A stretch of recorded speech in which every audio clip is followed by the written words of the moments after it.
Muito a aprender, você ainda tem. Essa célebre frase do mestre Yoda serve para lembrar que a gente sempre tem algo novo para aprender, né?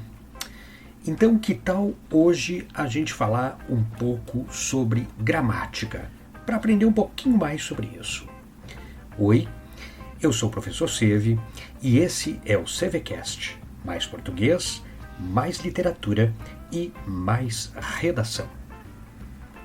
Pois bem, ao pensar em gramática, a primeira coisa que vem à mente pode ser aquele macete para decorar algumas regras ou até aquele quadro da sala todo preenchido pela análise sintática. O fato é que essa área é apresentada de um modo assim um tanto quanto normativo, ou melhor dizendo, as questões de nomenclatura, algumas vezes, ocultam a análise real do modo como nós nos comunicamos. O que deveria ser o nosso objeto de estudo principal, né? Essa abstração acaba dificultando um pouco o nosso aprendizado. E é justamente por isso que agora nós vamos tentar desmistificar um pouco esses saberes. Mas afinal, o que é que tanto essa frente da língua portuguesa abrange? Segundo estudiosos, essa área ela pode ser definida como um conjunto de regras que especificam o funcionamento da língua. A gramática serve para nos auxiliar quanto a como utilizar e como combinar os elementos linguísticos para produzir efeitos de sentido, enunciados que sejam inteligíveis, interpretáveis e contextualmente adequados. Nesse sentido, se nós relacionarmos essa definição, seja com o fato de quando nos relacionamos com alguém, o que estamos fazendo é produzir e interpretar textos orais ou escritos, seja com a ideia de que não existe gramática em função de si mesma, mas em função do que as pessoas falam, ouvem, leem e escrevem. Nós vamos constatar que interpretação textual e gramática não existem de forma separada. Elas são intrinsecamente ligadas. Uma curiosidade, olha só.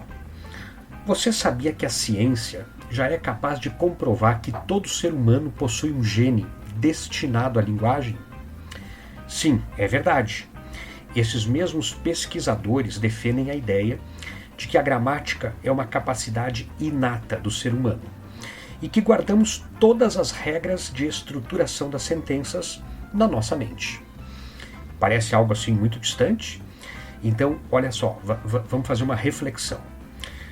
Você já viu a forma como o mestre Yoda do Star Wars fala? Melhor professor, o fracasso é. Muito a aprender, você ainda tem. Você conversa assim com seus amigos?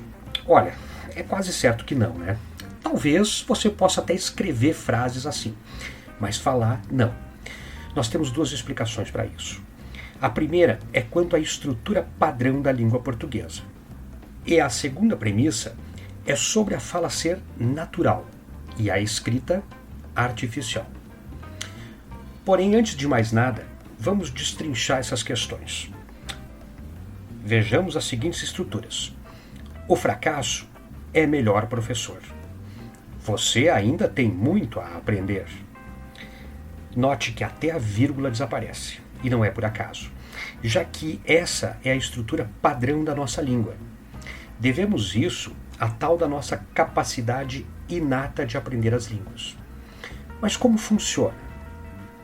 Pois bem, desde antes de você pronunciar a sua primeira palavra, você já era um bebê super esperto e super atento à análise sintática, extremamente curioso com a fala das pessoas ao seu redor. Você computou os dados e conseguiu internalizar que grande parte das frases que você ouvia se organizavam da seguinte forma: sujeito, mais verbo, mais predicado. Essa é a estrutura padrão da nossa língua, a mais recorrente. Está convencido? Pode comparar as duas frases e verificar qual teria mais chances de você pronunciar num contexto espontâneo. Sobre a relação da fala com a escrita, você já parou para refletir que nem todas as culturas escrevem, ao passo que todas falam? Isso é explicado porque a vida em sociedade gera as capacidades de comunicação e de organização do pensamento. Entretanto, o registro de dados e as demais utilidades da escrita não são necessidades partilhadas por todos. Outro exemplo: basta um impulso inicial e em torno de 2 anos os bebês já estão se comunicando. Porém, para que consigam escrever, os bebês precisam passar pelo processo de alfabetização. Ninguém ensina uma criança a falar, mas a escrever, isso sim. Localizando essa reflexão na nossa sociedade, nós percebemos que a educação não é universal. Logo, quem são essas pessoas que ficam sem acesso? Ingressar num curso superior devia ser direito. Porém, infelizmente, ainda é um privilégio. Talvez não seja certo, mas nesse contexto, a gramática e a interpretação são tiradas de sua função natural, a comunicação e a organização do pensamento, e utilizadas como avaliação. É, portanto, justamente nessa etapa que um conhecimento tão natural passa a ser artificializado, seja com o intuito de afunilar os vestibulandos que ingressarão, seja com a intenção de poder cortar uma área rica em reflexões e adaptá-la a um mero questionário, a uma mera questão de múltipla escolha. Para finalizar, essa extensa reflexão não foi por acaso. Tudo isso foi só para dizer assim: você já sabe gramática, você vive usando gramática, inclusive de maneira muito correta. Todavia, como dito, as avaliações são artificiais e mudam a essência da gramática e da interpretação. Dessa forma, tudo o que nós precisamos fazer nesse momento de estudos é tentar direcionar o seu olhar para que ele fique atento com maior profundidade a questões que passam despercebidas no nosso dia a dia. Nesse sentido, não há um aprender gramática, mas sim um reconhecer gramática. Vamos dar nome aos saberes. Tanto falamos e pouco exemplificamos. Então, nós gostaríamos de começar tratando de alguns assuntos que achamos assim bem essenciais para que você possa prestar muita atenção. Denotação e conotação. Além disso, sentido e efeito de sentido. Sobre denotação e conotação, como falantes maternos, nós temos a capacidade de utilizar a língua com uma variedade imensa. Padrão é algo que não combina muito com a nossa experiência, né? Veja bem, temos sotaques próprios de cada região do país, temos expressões típicas de determinados grupos sociais, estruturamos frases de modos muito diversos. E assim, essa mesma riqueza também ocorre com as palavras. Palavras simbolizam coisas, por exemplo, luz pode remeter à ideia de lâmpada, clareza, espiritualidade, paz, harmonia e outras 1000 coisas mais. Para fim de estudo, a gente pode encaixar esse fenômeno tão comum que expressa a pluralidade de sentidos de uma palavra como denotação e conotação. Denotação é quando a palavra expressa o seu sentido mais comum, concreto, referencial, literal. Lembra aquela ideia de dicionário. Denotação. Já a conotação é quando o sentido é mais plural, mais abstrato, imaginativo. A conotação lembra a ideia de figurativo.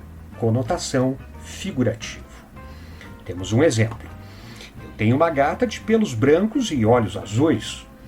Bem, nesse caso, se a minha gata, ao que tudo indica, é um bicho, já que seus pelos aí são brancos, nesse caso, eu estou usando a palavra gata com um sentido denotativo. Já se eu falasse assim, a minha namorada é uma gata, bem, ao comparar a minha namorada, que possivelmente seja uma pessoa, a um gatinho, eu estou usando o modo conotativo. Sobre sentido e efeito de sentido das palavras, ao utilizar a língua, o tempo todo nós estamos lidando com produções textuais. Acontece que nesse processo é comum a utilização de recursos de sentido com alguma finalidade. Ou seja, nem sempre uma palavra é usada para gerar um efeito neutro. Às vezes elas são empregadas com humor, ironia, ambiguidade ou outras coisas. Olhar com profundidade para essa questão nada complexa nos auxilia com o entendimento do texto. Veja, sentido é a ideia, já efeito de sentido é a reação, a impressão. Por exemplo, carinho, admiração, repulsa, nojo, que uma palavra ou expressão causa a uma pessoa. Sentido, ideia. Efeito de sentido é a reação que uma palavra causa a uma pessoa. Palavras sinônimas, apesar de possuírem o mesmo sentido, não despertam igual efeito de sentido. Você já percebeu que a gente pode nomear a mesma coisa de formas diferentes, dependendo, obviamente, do contexto, né? Vejamos esse exemplo. Alcoólatra, bêbado, pinguço, cachaceiro. Notou que alcoólatra, diferentemente das demais, é uma expressão utilizada em contextos mais formais? Todas têm o mesmo sentido, mas não igual efeito de sentido. Pinguço e cachaceiro passam um efeito de brincadeira, por exemplo. Vamos nomear então alguns efeitos super recorrentes na nossa prática como falantes. A ambiguidade, devido à indeterminação do sentido, a gente confunde. A ambiguidade faz com que o entendimento fique confuso. O humor, que tem finalidade cômica, muitas vezes são utilizados outros recursos para se realizar, como a ironia ou a ambiguidade. E a ironia, que é uma brincadeira com as palavras, algo que é dito ao passo que outra ideia é deixada subentendida. Gostou desse Drops de gramática? Então, lembre-se, é muito importante frisarmos que a gramática anda de mãos dadas com a interpretação textual. Se elas estiverem separadas, certamente o nosso usuário terá sérios problemas no que diz respeito à linguagem. Tá legal? Tchau!